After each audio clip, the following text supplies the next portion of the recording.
Good evening. So, nagagaling lang namin sa Lanao sa conference.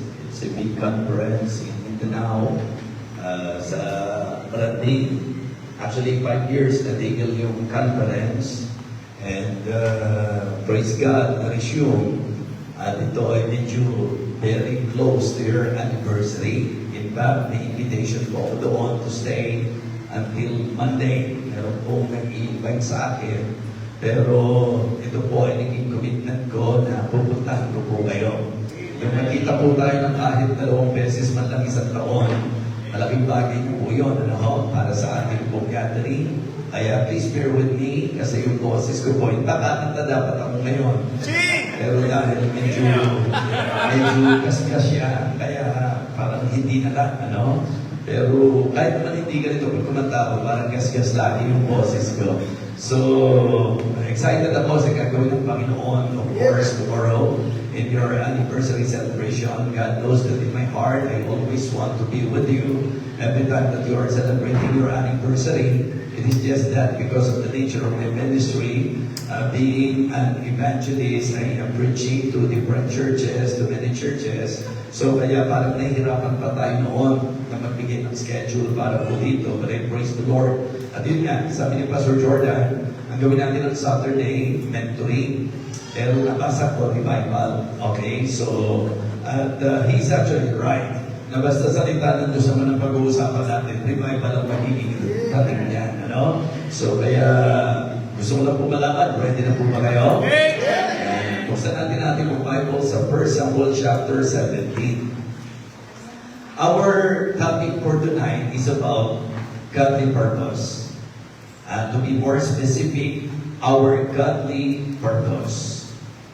In life, especially if you are a believer, importante po sa atin yung perfect will of God.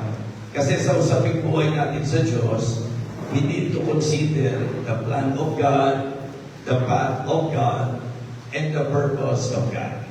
Ibig sabihin, Kristiyano ka, Kristiyano ako, bawat isa po sa atin bilang mananampalataya, we need to always realize the importance of God's perfect will. Yung pagka sinabi natin God's perfect will, kasi meron tayong tinatawag na punishable will of man. Diba sa Bible po, may sinabi sa atin, there is a way which seemeth right unto a man, but the end thereof are the ways of death. So, meron daw po mga bagay na maganda sa paningin natin, pero ang dulo, ikakapahamak natin. So, kaya hindi ako po pwedeng manghawakan sa plano ko. Hindi ako po pwedeng magpili ng aking daan o ng aking paraan. So, kaya importante po ang tatalakayin po natin ngayong gabi. At naniniwala po ako na ang ating pong magiging understanding at learning sa topic na ito will help not just us, but even the church na kung saan doon po tayo kabilang. So again about God's perfect will, importante po His plan, His path, and His purpose. Yung kanyang plano, okay? Yung kanyang paraan, yung daan para sa atin, direction, and then yung kanyang purpose. At yun po yung sesentrohan natin, our godly purpose. Tingnan po natin sa 1 Samuel chapter 17. Tatayo po tayo sa pagbasa po ng ating magiging pundasyon ngayong gabi ito sa ating pag-aaral at pangangaral rin ng salita ng Panginoon. Okay, kung nakita na, babasahin ko na lang po sa verse number 17. Anyway, most of us here, I believe that this story is very familiar to you. This is one of the most popular stories in the Bible, and it is about the story of David and Goliath. But in this story, I want all of you to see and somehow learn about godly purpose. And to be more specific, our godly purpose. Alright? Verse number 17.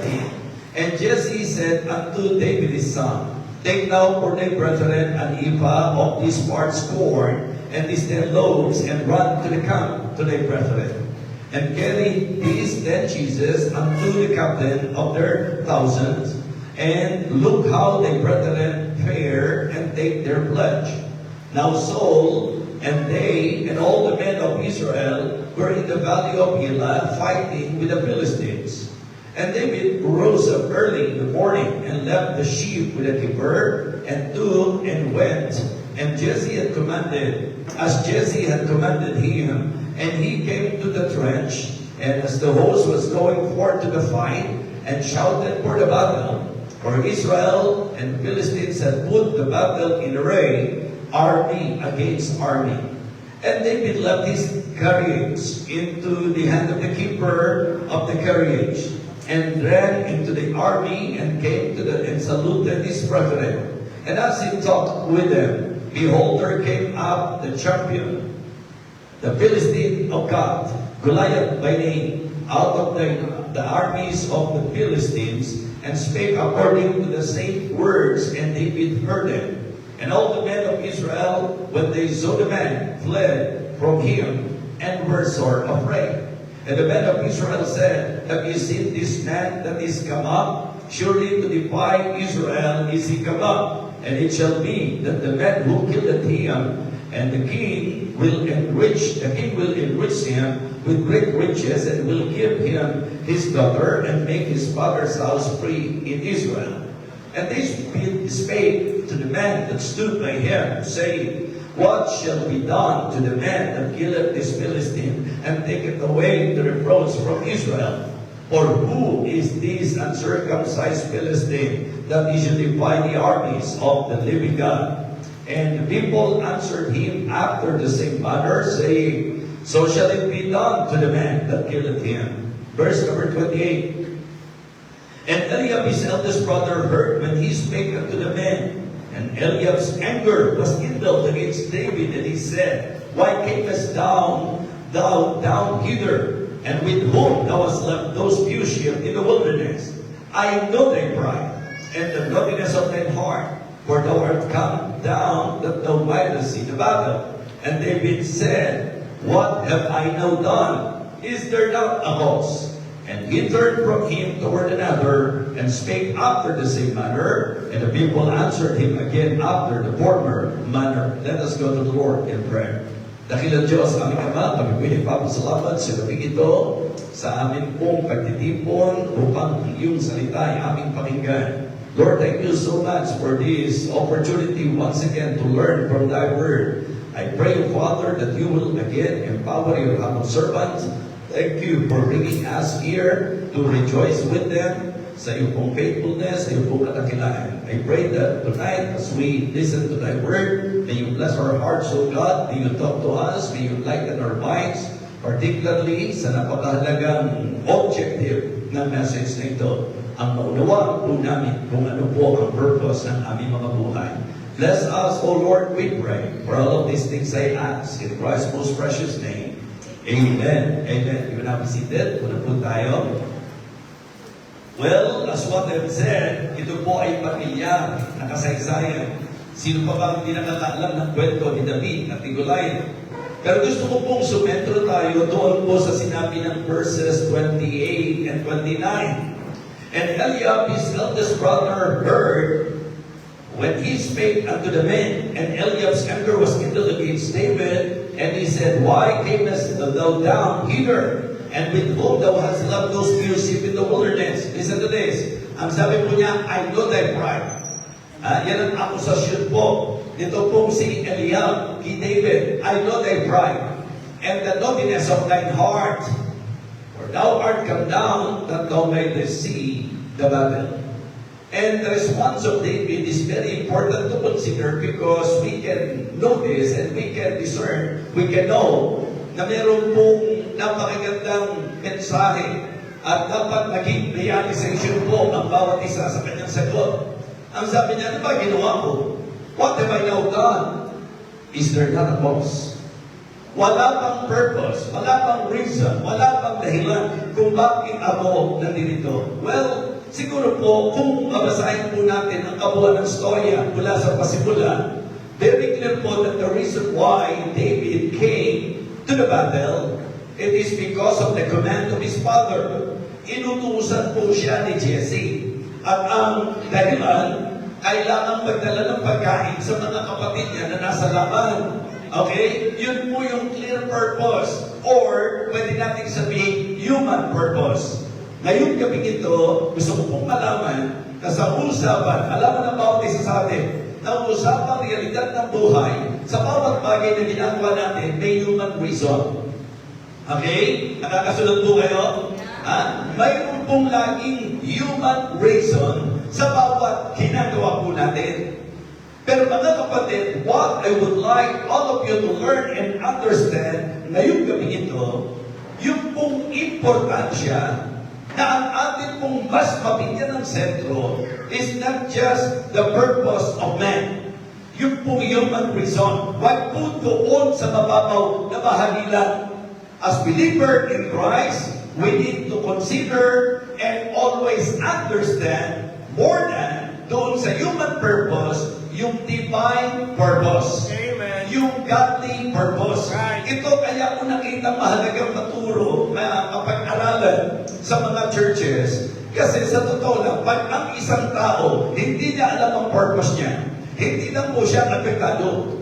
Pati ang iba, maapektuhan. Right. So, kung sasabihin po natin sa usapang church, kapag ang member, hindi niya alam ang purpose niya, ang tendency, makagulo po siya, makapangulo po siya, o siya mismo maguluhan. Kaya para po maiwasan po yan, nakita po ngayon na ang mga churches dapat maintindihan na ang ating pong buhay sa katotohanan ay laging may lakir na godly purpose. Kaya nga ang topic natin, our godly purpose. Higit sa human reason, higit sa dahilan ng tao, higit sa makataong dahilan. What I want all of you to learn in this message is the godly purpose. Amen? Godly purpose. Tatlong bagay po ang gusto kong sentrohan po natin ngayon. Una, for us to be sensitive. Diba? Maging sensitibo tayo sa godly purpose ng ating buhay. Be sensitive sa makadiyos na layunin ng ating buhay. So, number one is about sensitivity. Okay? Number two is about surety. Ibig sabihin, hindi lang dapat tayo maging sensitive, dapat surety po tayo sa godly purpose natin. Kung ikaw ay confused, hindi malayo na maka-apekto ka talaga, makasira ka talaga, dahil ikaw mismo confused. So you better be sure of your godly purpose. You better understand clearly at dapat ito po ay ating pong mabigyan ng pagpapahalaga sa ating buhay bilang Kristiyano. Our godly purpose, mga kapatid, nung sabihin po ni David kay Eliab, what have I now done? Is there not a cause? Doon po, maliwanag sa akin na higit doon sa utos ng tatay niya, kay David, naging klaro na nung napunta siya doon sa battle, na-discern ni David at na-discover ni David na higit sa utos ng tatay niya, may kalooban ang Diyos na dapat maganap. Ni-purpose ang Panginoon kung bakit siya napunta sa battle. Mga kapatid, hindi coincidence na nandito ka sa church na ito. Amen? Amen. It is not a coincidence that you are here in this church. There is a godly reason. There is a godly purpose. And you need to discern that. You need to discover that. Be sensitive kung paano kumikilos ang Panginoon sa buhay po natin. Dapat malinaw po sa atin yan. Kaya nga ang Kristiyano, ang isa sa dapat tinatatalas, discernment. Yes. Alam niyo po, sa lahat ng larangan ng buhay, pagka ang isang tao insensitive, di ba? Isa po yan sa po pwedeng maging problema. Now, sa church, mga kapatid, do you really understand your purpose? Di ba? Na-discern mo ba kung anong purpose kung bakit ka nasa church? Kung bakit kayo niligtas ng Panginoon? Kung bakit ka nandito? Ang daming churches, ang daming pong pastor, pero bakit dito ka inilagay? So dapat yun ang tuklasin natin. Amen. Mga kapatid, may ginagawa si David. Siya po siya'y nagpapaso ng tupa mula sa kalagayan yon. Maliwanag po na inutusan siya ng kanyang tatay at doon sa utos ng kanyang tatay, very clear, payak na payak po yan na ang utos magdadala siya ng pagkain. But the good thing about David is his spiritual discernment that when he arrived, nung siya'y dumating doon po sa lugar, mga kapatid, meron siyang na-discern. Kasi ano po ba inabutan ni David? Ang inabutan ni David sa kanilang paghaharap, meron pong uncircumcised Philistine na minama ang pangalan ng Panginoon. Alam niyo ang senaryo? Doon po sa senaryo, maliwanag na sa challenge po ni Goliath, ang bawat isa po sa kanila ay nagtago dahil sa matinding takot. Ang ibig sabihin, wala pong kahit isa na willing bumarap kay Goliath. Ang tanong ko sa inyo, kalooban po ba ng Panginoon na mamayagpag si Goliath? Kalooban po ba ng Panginoon na maging alipin ang bayan niya? Hindi po. Malinaw po sa atin na kung pag-uusapan plan of God, kung pag-uusapan yung purpose of God and the direction, the path of God, maliwanag po that it is not God's will for His people na sila po'y maging talunan. Do you believe that? Mga Kristiyano, hindi tayo dapat talunan at hindi tayo dapat mukhang talunan. Kaya nga, yun ang sinasabi natin na dapat malinaw na tayo po sa buhay natin bilang Kristiyano, magandang maramdaman po nila na tayo po ang nasa masiglang kalagayan, tayo po ang nasa confidenteng kalagayan, tayo po ang dapat victorious sa ating mga buhay. Amen? So that is not the will of God. Ito pong si Goliath, siya po ang talagang mag-ahari. Ibig sabihin, hindi po kalooban ng Diyos yun. Kaya meron pong purpose kung bakit dumating si David doon. Meron pong godly purpose kung bakit si David ay pinapunta doon sa battle. And the good thing about David, he discerned that, he realized that, he discovered that. I am telling you tonight, kung ang bawat miyembro ng church nito, nadi-discern at natutuklasan yung godly purpose ng kanilang mga buhay, malaking magiging blessing po sa ministeryo. Amen? Yes, mga kapatid, hindi po pwedeng aksidente na nandito ka. Hindi po pwedeng nagkataon lang yan. Hindi, mga kapatid, nasa plano ng Panginoon yan. Ang bahagi po natin, ang dapat nating maintindihan, Lord, ano po ang kalooban mo sa akin? Ephesians chapter 5, verse number 17. Wherefore be not unwise, but understanding what the will of the Lord is. Meron pong accusation sa kanya.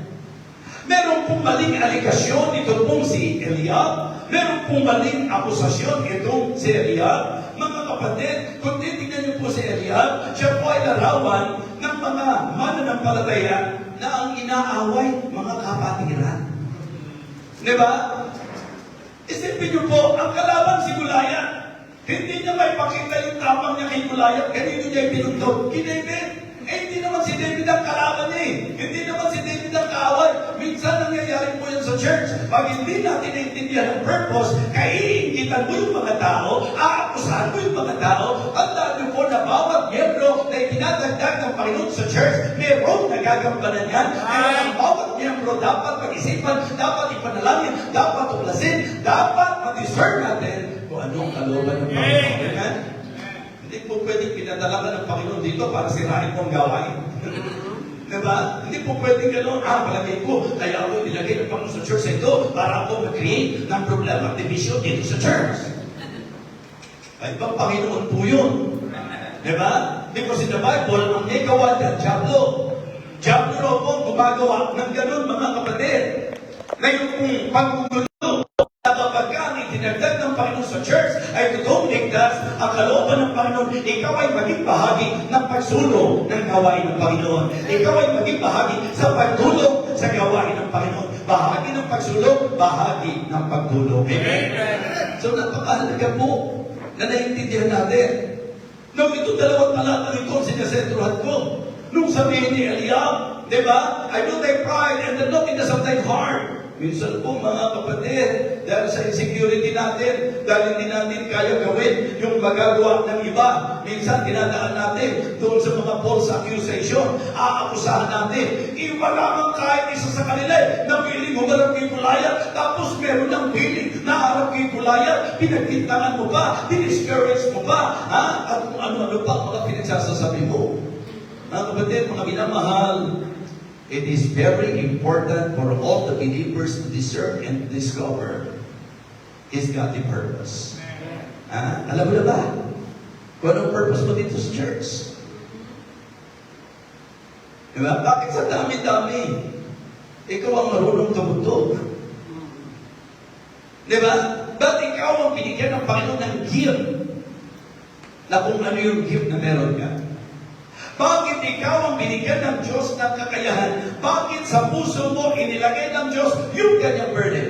Walang willing humarap, walang willing na lumaban. Tapos meron pong isang tao na sa puso niya inilagay ng Diyos yung willingness na harapin si Goliath, kukontrahin mo pa. Mga kapatid, I believe kapag ikaw ay meron mong sharp discernment, kung ikaw, alam mo talaga ang kalooban ng Diyos sa buhay mo. Kasi, let us face the fact, mga kapatid, ang dami pong mga miyembro ng church. Pupunta na lang sa church yan, pero parang wala na sa sarili yan. Ibig sabihin, umaattend lang, pero wala na. Yung pong substance, yung pinaka-essence ng worship, yung pinaka-purpose kung bakit tayo pumupunta, yun ang dahilan kung bakit di makawatin na kumakanta na ang lahat, siya hindi kumakanta, hindi siya kasama, hindi siya konektado. Why? Kasi hindi naman niya naiintindihan yung purpose, because if we really understand the purpose and the reason kung bakit tayo pumupunta sa church, naniniwala ako na kung ano yung ginagawa sa church, yun ka, konektado ka. Amen? Meron po parang nawawala sa sarili, mga kapatid.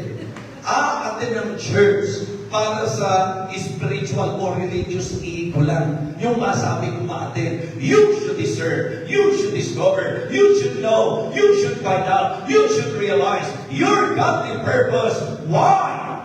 Ako at ikaw ay kinakailangan nasa church. Lalo na yung prayer meeting.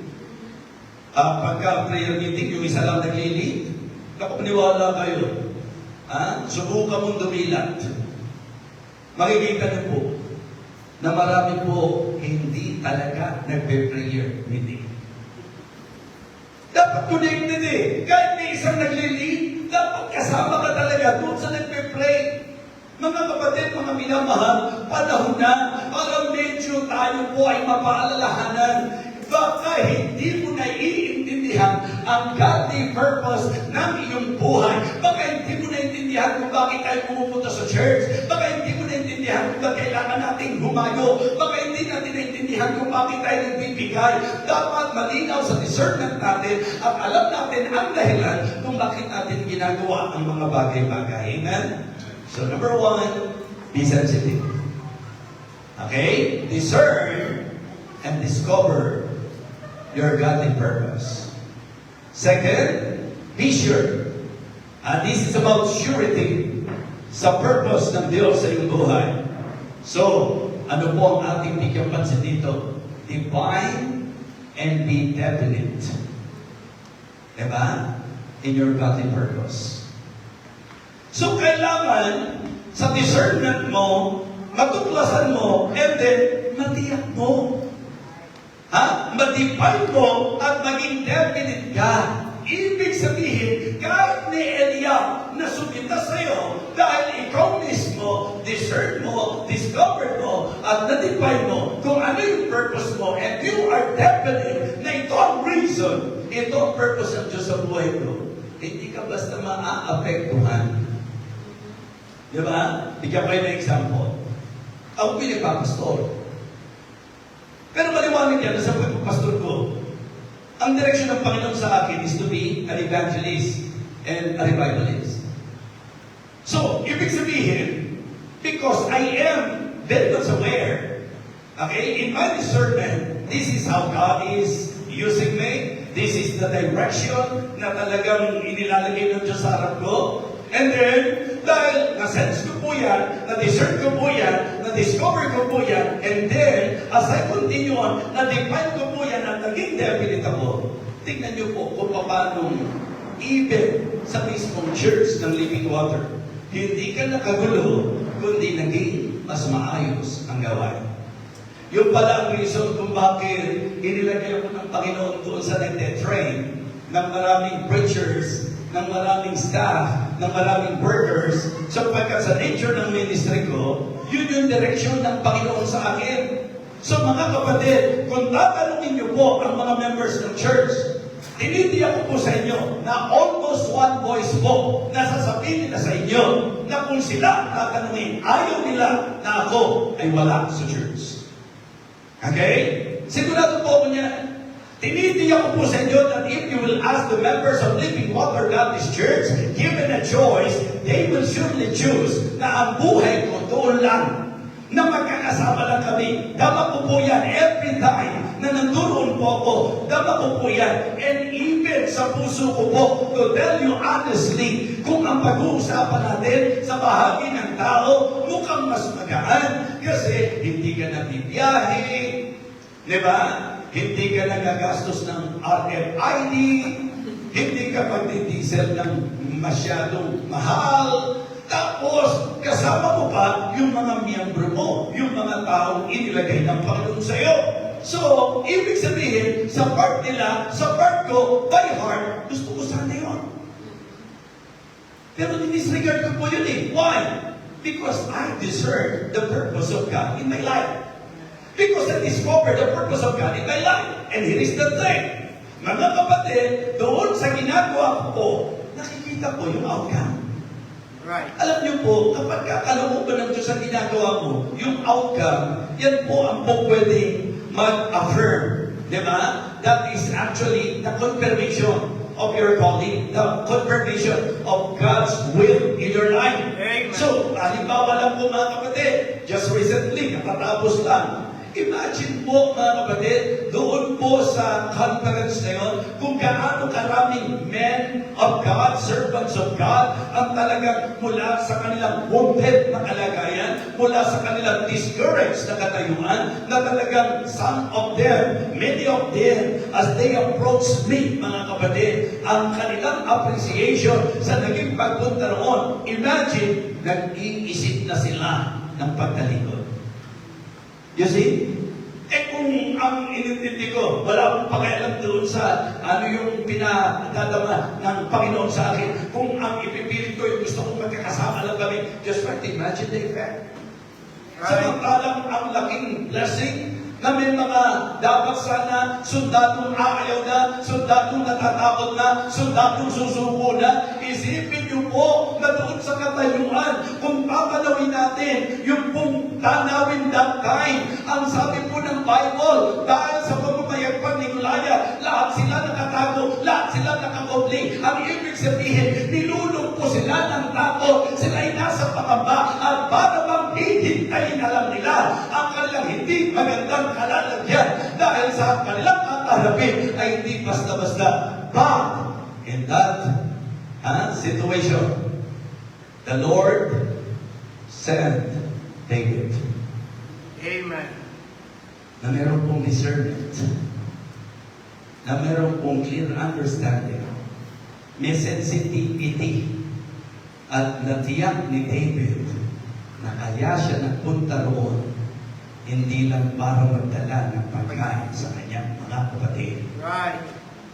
kundi na-discern niya at na-discover niya, na-define niya at naging definite sa kanya na ang reason, haharapin ko itong uncircumcised Right. Philistine ito. Why? Because David is very definite that it is not God's will na pabayaan po na ang pangalan ng Diyos hinahamak. Hindi ko kalooban ng Diyos na kawawa yung kanyang bayan. Hindi kalooban ng Diyos na hahamakin ang kanyang pangalan. Kaya mga kapatid, ang kalooban ng Diyos malinaw, and that is, I believe, a great encouragement for all the believers to know na ang Diyos ay may purpose sa buhay natin. Amen? Amen. Yes. So kaya yun ang importante. Discern and discover our godly purpose. Be sensitive. Number 2, define and be definite in your godly purpose. Be sure. Kasi parang ang pakiramdam ko, ito calling ko eh. Kasi sa nararamdaman ko, parang dito ko inilalagay eh. Hindi mo pwedeng pakiramdam lang. Maganda na meron kang damdamin. Pero hindi mo pwede na ang basis mo damdamin. Hindi mo pwede na nadala ka lang ng emosyon. Sana conviction. Sana hindi ng Panginoon. Sana yung malinaw na revelation ng Panginoon sa'yo. Yun ang reason kung bakit ang Kristiyano dapat maging intimate sa Diyos at dapat maging babad sa salita ng Diyos. Kasi yung ating pagbabad sa salita ng Diyos at yung intimacy natin sa Diyos, yan po ang nagpapatalas ng discernment natin. Amen. Tingnan niyo po, pagka ikaw ay close sa isang tao, di ba? Ang dali mong maramdaman. Sensitive ka. Alam mo na, hindi siya dating gano'n Kasi yung pagkakilala mo sa Kanya. So tayo, kung intimate tayo sa Panginoon at kung malalim tayo sa Kanyang salita, mga kapatid, mayroon kang makikita na hindi basta nakikita ng iba. Pag-iisipin third eye. Ang ibig ko pong sabihin, yung lalim mo, meron kang bagay na nakikita at nare-realize na hindi abot ng iba. So kaya I want to encourage everyone. Kasi ang nangyari po, mga kapatid, dinabuhay yung kalooban po nila. Ang ibig sabihin, kaya pala. Kasi for 5 years, wala na po yun eh. Mula nung namatay po si Pastor Gobe, wala na po yun. In fact, isa sa tinalakay ko po itong tinatalakay ko sa inyo. Because I realized that it is very important for all the believers to really know this. Magandang malaman natin ito. Diba? You should know your purpose. You should know the godly purpose sa buhay po natin. So kaya nga, yung sensitivity and then surety. Tiyakin natin. Kasi kapag ka ang bagay gagawin mo dahil sa pakiramdam, ang pakiramdam mo pabago-bago eh. Right? Diba? May mga pagkakataon ang pakiramdam mo, gusto mo magpastor na agad eh. Kaliligtas mo ka. Samantalang marami nagpapastor kayo, gusto magpasnayin niya. Kahirap pala magpastor. Kaya kapag ka po mag-aasawa, ano sinasabi natin? Teka, tiyak ka na ba sa decision mo? Kasi mahirap yan. Baka mamaya umasa ka sa nanliligaw sa iyo na lahat ng gusto mo gagawin niya. Kasi nanliligaw pa lang siya eh. Diba dapat ma-discern mo, tunay kaya ito? Diba? O pakitang galis lang, o pakitang winas lang. Diba? Tunay ba ito? Dapat naiintindihan natin yan eh. Okay? So the same thing mga kapatid. Kapag ka mo may nagsasabing may calling po sila, importante sa counseling na ma-definite nila kung totoo yung calling na yun. Baka mamaya nakirin away ka lang kasi ang daming nag-forward. Baka mamaya nakirin away ka lang kasi yung nag-preach full of emotion. It is good to make sure that in every decision na gagawin natin, it is really the conviction of the Holy Spirit. It is the revelation of God sa bawat isa sa atin at hindi damdamin lang. Ngayon, sa palagay nyo, nagpipiro si David. Sa palagay nyo po, nagpapasikat lang si David. Yung iba kasi makapagyabang lang, kahit mapahamak, okay. But David, if you will, study the story, David is very confident. Right. Tingnan nyo po yung conversation nila. Kung paano patuloy pa rin nangahamak itong si Goliath, ano po ang sagot ni David? Yung Diyos na hinahamak mo, siya ang magbibigay ng ulo mo sa aking kamay. Ang ibig sabihin, very definite si David, instrumento lang siya, but the battle is the Lord's. Amen? Ang pakikipaglaban ay sa Panginoon. Mga kapatid, ito pong si King Saul, alam niyo ang isang makikita nating paglalarawan, ang kanyang isang pinagtitiwalaan, yung kanyang sword, yung kanyang spear, yung kanyang armas, mga kapatid. Wala silang pinag-iba ni Goliath. Kasi kung pag-aaralan niyo po si Goliath, mga kapatid, ang pinangahawakan niya, yung kausayan niya, yung kasanayan niya, yung sandata niya, yung spear niya. Kaya nga sabi ni David, lumalapit ka sa akin, na dala mo yung sword mo, dala mo yung spear mo, si David ano dala? Tirador. Di ba? Slingshot. Pero ano sinabi niya? Ha? Ikaw na malapit ka sa akin. Ang dala mo yung sword mo, ang dala mo yung shield mo, ang dala mo yung armas mo. Pero ako, ang dala ko, tirador. Yung ba sinabi ni David? No! Ako'y lumalapit sa iyo sa pangalan ng Panginoon ng Israel. Amen. Ang kapatid, very clear kay David yung purpose. Kaya very confident si David. Diba? Pagka ikaw ay urong-sulong, kapag ikaw ay tentative, okay? Alam niyo po, isang natutunan ko, kasi dahil nga ang naging plano ko nung 6-footer, ang naging interest ko kasi ang sports ko, basketball. By the way, kasi champion lang po namin bago Big Warriors, okay? Kasi after nung Lanao, si PMJ po kasi nilipat na sila pa Japan para sa mission doon. Ang gusto niya matapos na yung league para, kaya ang sabi niya pwede pang tuloy-tuloy na. Kaya gusto kong sabihin sa inyo, na mukhang parang katamlay ata. Sino pa matamlay sa atin? Ako po kasi nakatatlong laro kahapon. Diba? Pero tingnan niyo po, bakit ko nagagawa ito? Lakas ko? Hindi. Lakas ng Panginoon ito. Amen? Kasi may edad na rin po ako. Gusto ko po ibalita sa inyo na ako po'y magsisisenta na rin. 59 na po ako ngayong year na ito. Ibig sabihin, isang taon na lang, may enjoy ko na po ang 20% discount.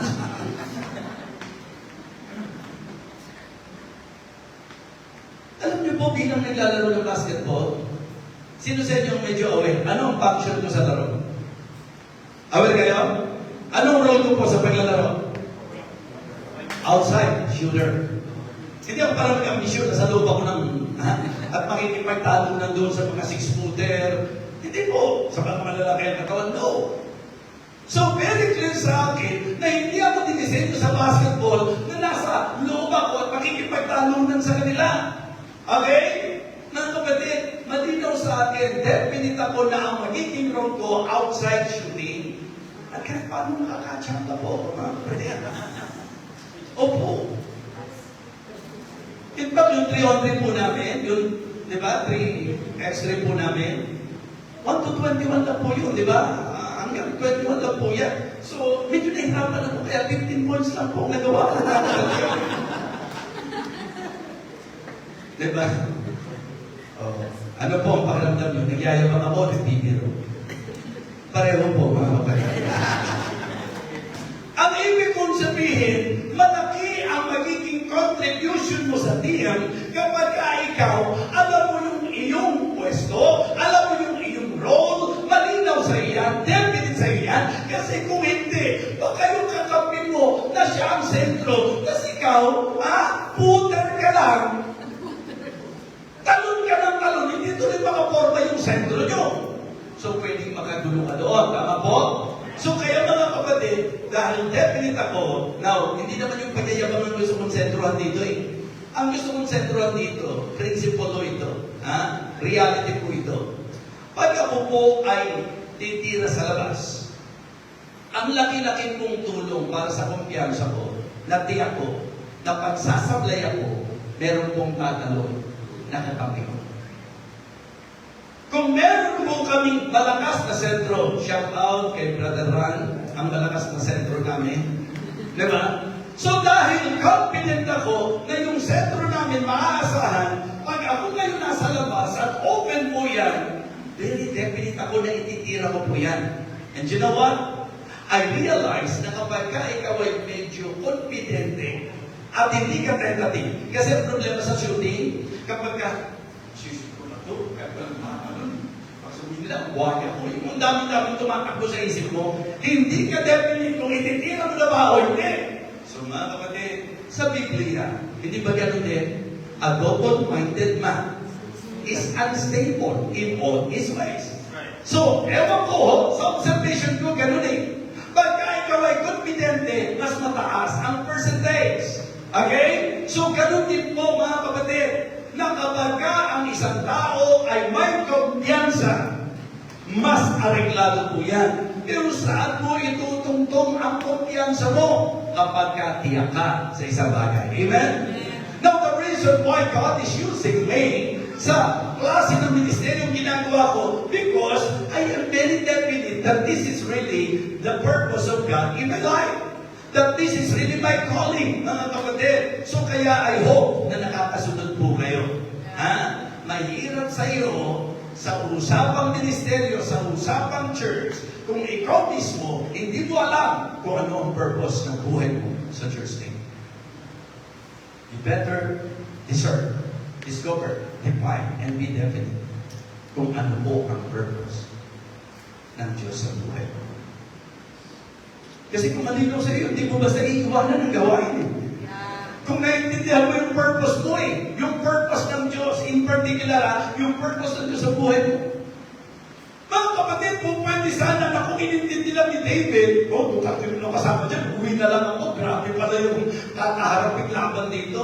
But, because he discerned na higit sa utos ng tatay ko, may kalooban ng Diyos kung bakit ako nandito. Amen? Kailangan ng aharap kay Goliath. And with confidence, because he is very definite that that is the purpose of God sa kanyang buhay, hinarap niya si Goliath. So kapag ka na-discern mo, na-discover mo, pagka na-define mo, definite ka sa kalooban ng Diyos, sa mission na kailangan.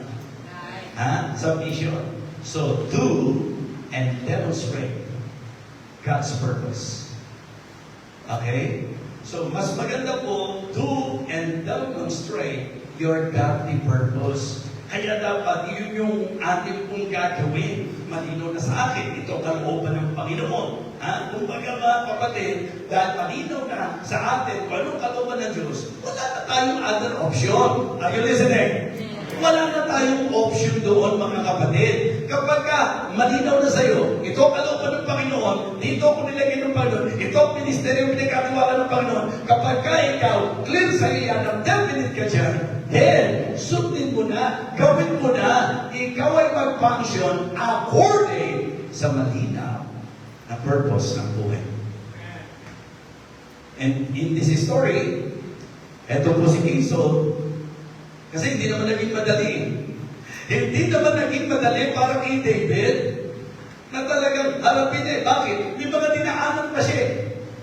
Doon kay Eliab at sa ilang mga kapatid niya, inaakusahan po siya. Okay? Doon naman po sa pagharap niya kay King Saul, imbis na encourage siya, ano ginawa sa kanya? Discourage siya. Hindi ka mananalo dyan. Ha? You are but a youth. And Goliath, di ba? Siya ay warrior mula pa ng kanyang kabataan from his youth. So nakita niyo po kung paano po yung malaking difference ng kaisipan po ni King Saul sa paraan ng pag-iisip po ni David. Kasi si King Saul in mind, haharap sa laban na ang pinangahawakan yung human strength, yung human shield, mga kapatid, yung human sword. But si David, ang kaharap niya, ang kanyang pinangahawakan, haharapin mo siya sa pangalan ng Panginoon. Amen? How about you tonight? Ano maganda makita natin? Sabi ni King Saul, hindi mo tatalunin yan. Kasi napakabata mo pa, samantalang siya, bata pa lang, mandirigma na, hindi ka mananalo dyan. Isipin nyo, kung ikaw ba naman, gano'n ang maririnig mo eh. Pero yun ang kagandahan ng discernment, diba? That you discern, you discover, you define, and you are very definite of the purpose of God in your life. Kahit anong words of discouragement, kahit anong mga hindrances, kahit anong mga masasabi po natin atake sa isip mo, pero definite ka, malinaw sa iyo ang kalooban ng Diyos. Mga kapatid, gagawin mo pa rin kung ano ang kalooban ng Panginoon. Sabi ni King Saul, sabi kasi ni David sa kanya, alam niyo, ako po ay nag-aalaga ng tupa. Nung meron pong mga leon, nasisila sa tupa. Nung meron pong mga oso, nasisila sa tupa, pinatay ko po sila. Ano yun? Nagyayabang si David? Hindi. Marami kayong po pwede matutunan doon. kung yung tupa lang, pinaglaban niya eh. Yung pakayang bayan ng Diyos. Kung yung tupa lang, hinarap niya ang leon, hinarap niya yung oso, yung pakayang bayagan niya, yung hahumakin ang pangalan ng Diyos. Kung mahal ka sa kanyang tupa, mahal ka sa kanyang bayan ng Diyos. Kung mahal ka sa kanyang tupa, mahal ka sa kanyang pangalan ng Diyos. Amen? Amen. That is the kind of heart na dapat makita natin, maramdaman natin. Ang kadalasan po ay pinapakita po sa atin sa usapang storya ni David. And I believe, hindi po mali yan na kung saan parang ipinangahas ni David yung patotoo niya na nakapatay siya ng oso, na nakapatay siya ng leon. Ibig sabihin, hindi po mali yun dahil totoo naman nangyari yun. But ako, ang nakikita ko po doon, alam niyo po ano? Ba't niya hinarap yung leon? Para ipagtanggulan to pa. Bakit niya hinarap ang oso? Hindi ba delikado yun? Hinarap niya ang delikadong bagay para maipagtanggol lamang, mapakalagaan lamang ang kanyang tupa. Mga kapatid, ang pinag-uusapan natin dito po sa hamon ni Goliath ay yung pong kapahamakan ng bayan ng Diyos at yung kahihiyan ng pangalan ng Diyos. Yung mga alagang hayop, yung pinaglaban ni David, pangalan pa kaya ng Diyos, bayan pa kaya ng Diyos. Sa kanyang paglalaban. Kapatid, in principle, sana lahat ng ikasisira ng church, hindi tayo kasang-ayon. Right. Sana kung mayroong nagmamalasakit sa gawain ng Panginoon, tayo yun. Amen. Sana kung may magpapahalaga sa pangalan ng Panginoon, tayo yun. Huwag yun tayo maging dahilan, kundi tayo po dapat magkaroon ng maka-Diyos na dahilan na hindi natin papayagan yan. Amen? Do you know what David did? Hinarap niya si Goliath. Yung pagharap na kay Goliath, sa mission po yun. Because he discerned, he discovered, he defined, and he became definite na talagang kaya siya nagdoon para harapin si Goliath. Mga kapatid, hinarap niya si Goliath. At nung harapin niya si Goliath, sabi niya kay King Saul, hindi ko mapangahawakan lahat yan. Hindi ko naging kasanayan yan. Isipin niyo po, tirador. Huwag niyo isipin na ang tiwala ni David nasa tirador. Hindi po. Kundi kahit maliit na kakayahan na meron ka, ang pangahawakan mo dyan, yung Diyos na magbibigay sa iyo ng tagumpay sa laban. Amen? Yes. Alam niyo, pagka po ating binigyan pagpapahalaga itong mensahe ito, naniniwala ako na ang paglago ng church mas magiging posible. Ang paglago ng gawain. Hindi po yung parang ang mga Kristiyano, parang hindi naiintindihan na gawain ng Diyos ang kanilang kinabibilangan. Na gawain ng Diyos ang kanilang ginagawa. Mga kapatid, kung minamahal, ang ginawa po ni David, inarap niya si Goliath. Pagka ikaw ay tiyak na ang kalooban ng Diyos, na ang purpose ng Diyos sa buhay mo ay harapin si Goliath, mga kapatid, do and demonstrate your godly purpose. Amen. Yes. Kasi sa ginawa ni David, nahayag ang kapangyarihan ng Diyos. Right. Ito naman po hypothetical kasi hindi naman nangyari. Halimbawa lang po, assuming na kinuha ni David yung armor ni Goliath. Siyempre, kapag mag-a-analyze ka, pwedeng sabihin mo, matatalo siya. Kasi hindi niya kaya yun eh. Hindi niya kasanayan yun eh. Pero hypothetical, ilagay mo na sa istorya na tinanggap niya yung ini-offer na armas ni King Saul at nanalo si David. Ano ang posibilidad? Ano ang posible? Medyo mag-process tayo sa mind po natin. Ano ang posibleng mangyari? Hypothetical ito The story is very clear. Hindi po tinanggap ni David yung ini-offer na armor, armas, nito pong si King Saul. Pero halimbawa lang po, tinanggap ni David yan. Sabi ko nga, sa thinking pa lang, matatalo siya kasi hindi naman siya sanay. Pero ilagay lang natin sa storya na dahil ginamit niya yung armor ni King Saul, nanalo siya. Anong posibleng mangyari? Diyan kayo? Nag-iisip po kayo? Anong posibleng mangyari? Hindi pa posible na kung gano'n ang mangyari, sasabihin ni King Saul, kasi ginamit mo yung... Naintindihan niyo po? Di ba? O hindi ba magandang bagay na pag-a-analyze ng Kasi kadalasan, ang nakakapigil sa atin, yung kakayahan natin at hindi natin kakayahan, mali po yun. Ang dapat basis natin, yung pagtiyak kung kalooban o hindi kalooban ng Diyos. Ang dapat tinutuklas natin, anong kalooban ng Diyos. Kapag katiyak mo na yung kalooban ng Diyos, alisin mo na yung mga pang-human consideration because I believe pagka-definite na kalooban ng Diyos ang gagawin natin, tagumpay po yan, mga kapatid. Amen? So kung ginamit niya yun, sasabihin ni Sword, kasi espada ko yung ginamit niya eh. Kasi armas ko yung ginamit niya eh. Kung talagang ang susi, yung armas niya, at yun ang ikapapanalo, at niya hinarap si Goliath. Naintindihan niyo po? So, pero yun po ay hypothetical. Sapagkat hindi po ganun talaga ang nangyari.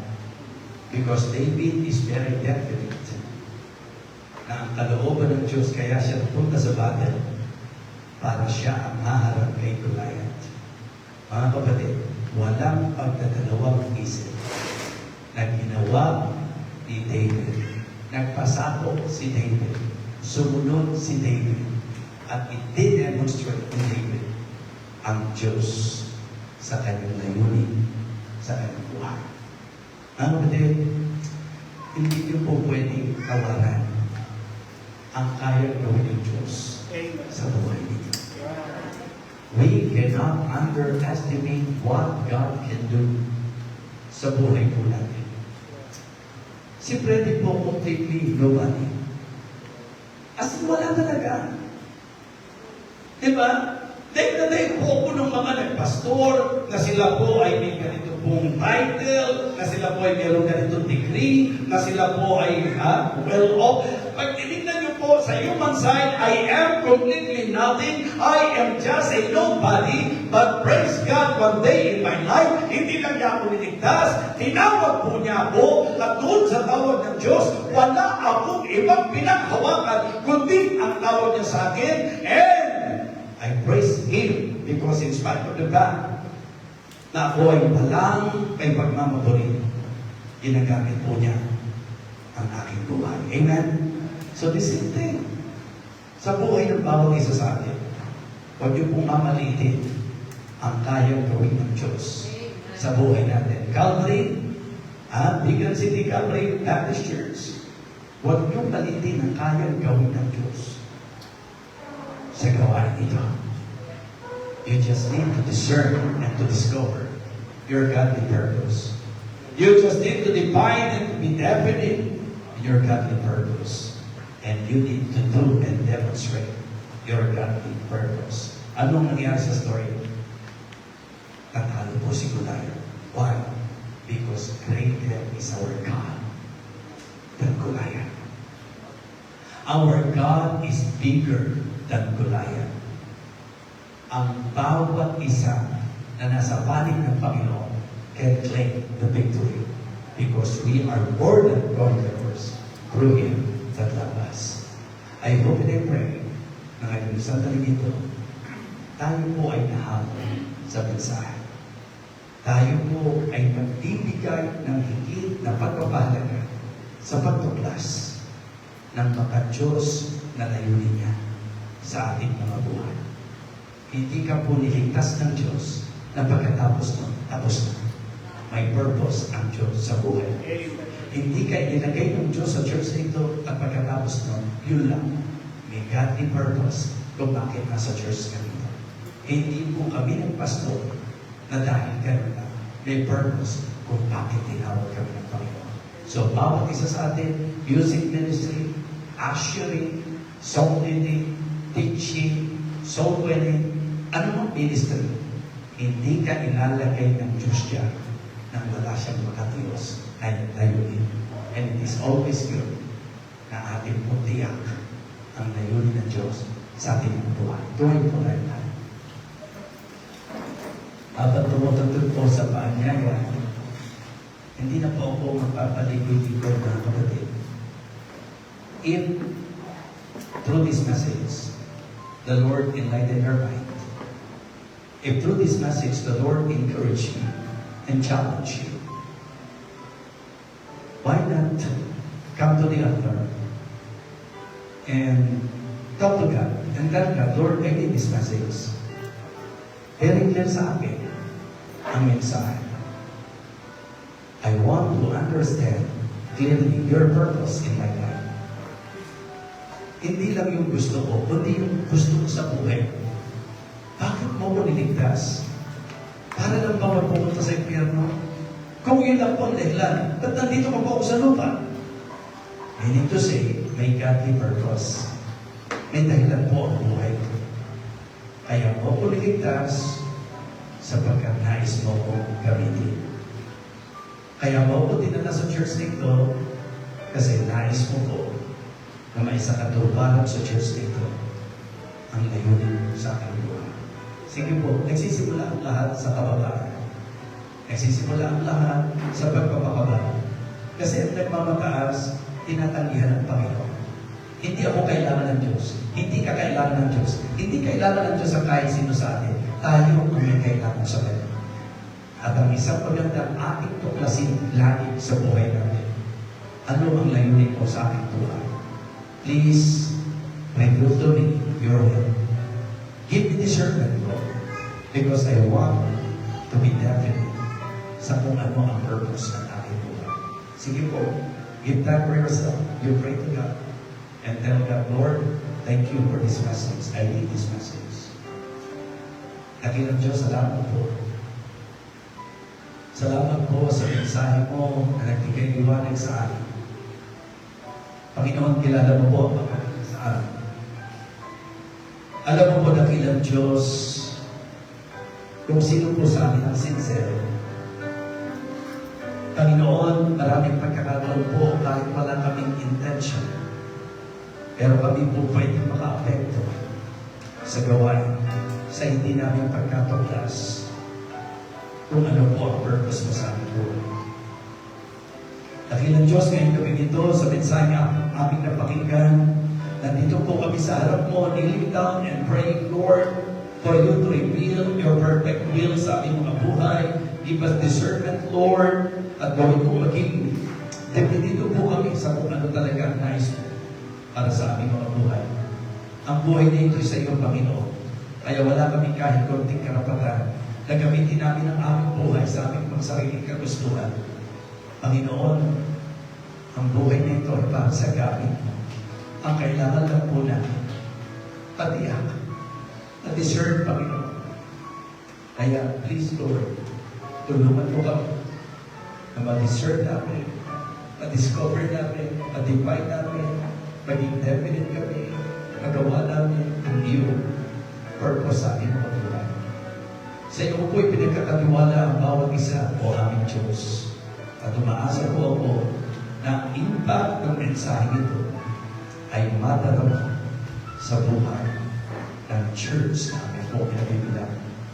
Ikawan mo po ang iyong basbas. Ikawan mo po ang iyong pagpapano sa bawat isa sa amin o aming Diyos. At ihanda mo po kami sa aming masayang anniversary celebration. Kiniklip na po namin ang victory ng aming anniversary celebration for your honor and for your glory, O God. Thank you so much. We praise you, Lord. We honor you, Lord. In Christ's most precious name. Amen. Amen. Okay, thank you so much, Pastor